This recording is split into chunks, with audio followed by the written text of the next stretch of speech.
આગેવાનો જે જોડાય છે, પ્રારંભનું વ્રત લે છે, એ પણ બ્રહ્મ વિદ્યા ભણવા માટે જ, એ સિદ્ધ કરવા માટે, ગુણાતીત ભાવમાં જીવન જીવતા થવા માટે એ પણ સંકલ્પ કરે છે, એ પણ વ્રતધારી છે. પહેલા છે શ્રેયસ કનુભાઈ પટેલ. હજુ ભણે છે દીકરો. શું ભણે બેટા? SY.com. પછી જગદીશ હરિભાઈ ડોગડિયા,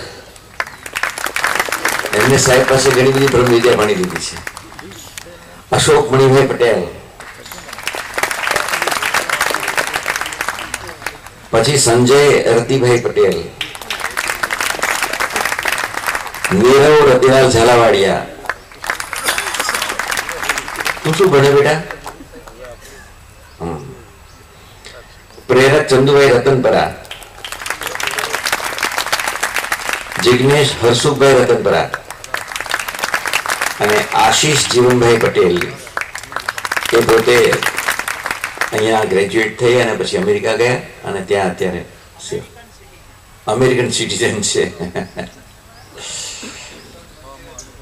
એલનટાઉન મંદિરમાં પોતે રહે છે, ત્યાં સેવાઓ આપે છે. એટલે એને તો ખાલી અત્યારે સાહેબે સ્વીકાર્યું, બહુ વહેલા સ્વીકારી લીધેલા, પણ હવે ત્યાં જઈને બીજું કશું એમને કંઈક, એમને પોતાના પ્રોગ્રામમાં, કાર્યક્રમમાં કશું બદલાવાનું નથી. ત્યાં જઈને જે સેવા ઠાકોરજીની કરે જ છે એ સેવા જ એમને ત્યાં કરતા રહેવાનું છે.